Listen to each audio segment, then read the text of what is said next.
mooy suñu candidat kii mooy suñu président 2024 kii lañu bëgg kii lañu fal kii lañuy aar demul fenn day doy aar ba 2024 ñu fal ko jox ko réew mi kon président Ousmane Sonko Sénégal a ngi nii di la déglu.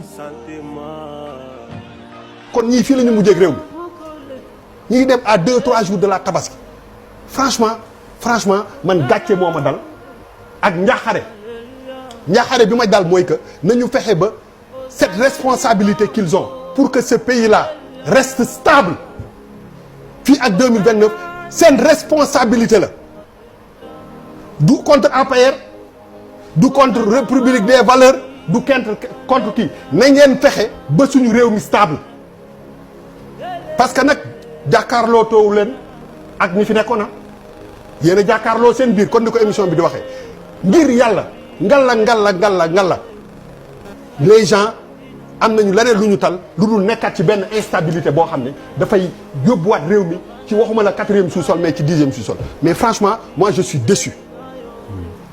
Malal. Les ministres et secrétaires d'État membres du gouvernement. Ousmane Sonko limogé. Ousmane Sonko n'est plus Premier ministre au Sénégal. C'était clair. Ça se voyait depuis longtemps qu'il y avait un froid entre Sonko et Diomaye Faye.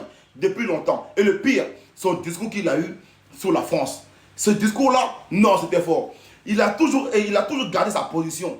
Toujours resté lui-même. C'est ça en fait qui dérange. Son discours contre la France, au Parlement, c'était un discours de feu. Et quelques minutes après, quelques heures après, Ousmane Sonko limogé. On a toujours dit, qui étaient les vrais panafricains réellement? C'est Sonko ou Diomaye Faye? Mais là, on voit que Ousmane Sonko est toujours lui-même. Il n'a jamais changé sa posture. Toujours été contre les valeurs de la France au Sénégal. Et là, maintenant, la guerre commence. La guerre commence actuellement au Sénégal. Gros, le PASTEF là, c'est Sonko. PASTEF, ça c'est Sonko. Diomaye Faye, tu es toi au pouvoir.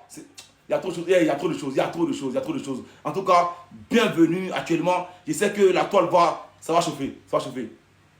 C'est maintenant qu'on découvre que Ousmane Sonko est le plus grand homme politique de l'histoire du Sénégal. Il avait décidé de partir seul aux élections avec son parti politique. Maintenant, il avait maintenu son poste de député, sursoir à son poste de député en attendant. Parce qu'il savait que ceci allait arriver. Maintenant, qu'est-ce qui va se passer? Il va aller à l'Assemblée nationale, attendre Bassirou Diomaye Diakhar Faye. Tout gouvernement qui va arriver, motion de censure. Est-ce que Bassirou Diomaye Diakhar Faye va essayer de faire fonctionner le pays sans le poste de Premier ministre? Il lui faut l'aval de l'Assemblée nationale. Et l'Assemblée nationale est détenue par Ousmane Sonko. Vous voyez, partout, il est cerné. Maintenant, d'ici novembre, si il a la possibilité, s'il décide de dissoudre l'Assemblée nationale, on ira encore aux élections. Et on sait qu'aux élections, il ne peut pas avoir 30% de l'électorat. Ce n'est pas possible. Il ne peut absolument pas l'avoir. Donc, c'est encore Sonko qui aura la majorité à l'Assemblée nationale.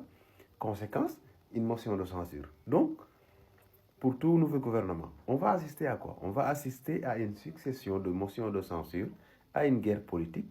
On sait nettement qu'aujourd'hui, le Sénégal ne peut pas supporter ça. Le Sénégal, la réussite du Sénégal se trouve dans ce duo-là. Mais malheureusement, je pense que son Excellence n'a pas mesuré la gravité de ce qu'il est en train de faire. Le Sénégal va directement vers une crise. Et c'est lui qui va payer tous les pots qui seront cassés. Parce que c'est lui qui devra rendre compte. Aujourd'hui, s'il espère faire ça et avoir un accord avec le FMI et détruire le pays pour des générations, l'histoire retiendra et l'histoire écrira. Et nous, les intellectuels, nous allons écrire. Nous allons écrire ce que nous avons vu, nous allons décrire ce qui s'est passé et nous allons donner à chaque personne son vrai rôle. Il n'y aura pas d'histoire falsifiée. Celui qui est du bon côté, on mettra que vous êtes du bon côté. Celui qui est du mauvais côté, on dira qu'il était du mauvais côté. Et ça, des générations vont encore lire ça.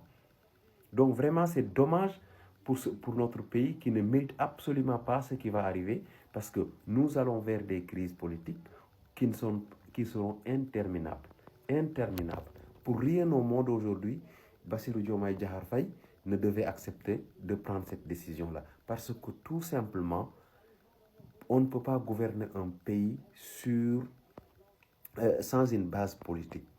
Il a toujours brandi son décret.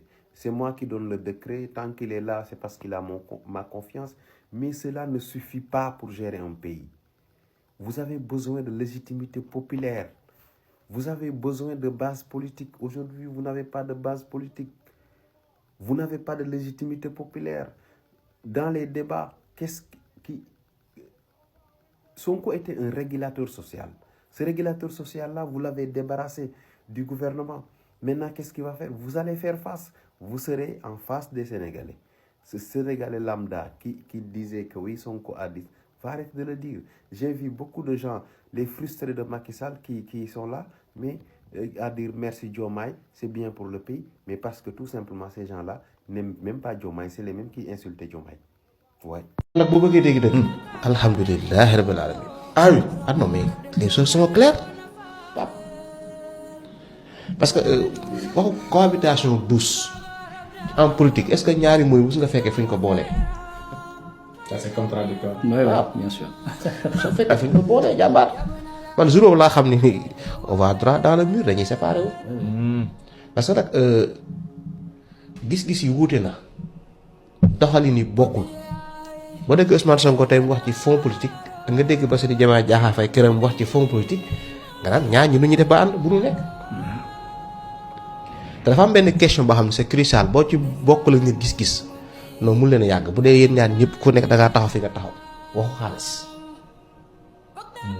si Ousmane Sonko laa njëkk a déggee le terme suñu rapport ñun ak xaalis te boo amee un premier ministre bu am fonds politique bu 1,700 et quelques millions. ba pare renoncer à son salaire di ko dajale les martyrs. ak liñ miinoon bu njëkk. premier ministre bu président nekkee jë premier ministre demi-jë la daan nekk. kon rapport yi du benn bokkul ak ki nga xam ne dafa toog fonds politique yi fii laa toog léegi avant di commencer émission la ma la wax. waaw bu ñuy jotee ci fonds politique yi la ñuy jotee. te boobaa lay gën a garaaw bu ñu jotoon politique kese sax moo doon tane ñu jotee loo xam ne nañ ciy tudd xaalis. émotion réglé wu ko. lu koy réglé. La politique se fait avec la tête et non avec les autres membres du corps. et lan la ñu war a def à partir de cet instant. xam nga ñoo def maanaam lii boo bëggee dégg-dégg Bassirou Diomaye Diakhar Faye wax na ne liggéey na Pastef mais lim liggéey tey Pastef mosu koo liggéey bu mu juddoo ba tey. mooy. li ñu leen defal tey. tey la leen ni doo ko boole ñëw. même les querelles internes vont se taire. C'est vrai. léegi dañuy def bloc autour du président Ousmane Sonko te nag Bassirou Diomaye Diakhar Faye voyez venir congrès bi gis nga dem communiqué bi ñoom nguur bu def. benn candidature benn candidat la waaw la ñu. mooy bu Ousmane Sonko le 6. nga wax ñu naan le 7 dañ koy investir léegi nag Ousmane Sonko la Bassirou Diomaye Diakhar Faye waxoon Pastef la bokk. ku congrès bi tànn day rangé wu sa ginnaaw. derrière. léegi fi mu ne xam na mooy suite. ñu génnee ko Pastef moom. C'est sûr. Bien sûr. ah mooy doon réponse bi. mais attends bu bëggee nekk candidat mu génn foog mu génn Pastef. Ouais. léegi Ousmane Sonko def primature la Bassirou Diomaye Diakhar Faye def Pastef mooy du ma génn mais damay xaar ngeen dàq ma. segment bi di waaj a ñëw nii ci poste yi ak démission yeeg yenn décret yi bees yi waaj a génnaat mais mooy séparation définitive Bassirou Diomaye Diakhar Faye ak Pastef. léegi nag li mu dimbalee Ousmane Sonko moom Bassirou Diomaye Diakhar Faye tey mooy waxoon naa la ko keroog Ousmane Sonko sera le candidat ou le président le mieux entré en 2029 ndax fi mu toll nii. Sonko sant yàlla sant yàlla. ñun ak yow. ñun ak yow ba 2029. ba 2029 ñu dugal la pare. ñu dugal la pare incha allah. prochain épisode bi du ñu bett du am surprise. parce que billaahi seetaan nañ ko ba pare. lu wér lii kese. lii rek la. yow xoolal boo tëddee na nga nelaw. sa xel na dal. ñun ak yow.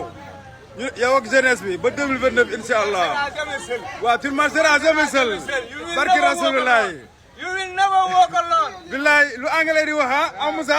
dafa leer. You will never walk alone. walk alone. prochain épisode bi jarul mu koy génne xam nañ ko. billaahi. tuumaal Sonko moo si des après tëj. waaw mais ñun ñu ngi fii. pare nañ bu yàgg. pare nañ fépp gars yi. ñun ak Sonko ba ici repose incha allah.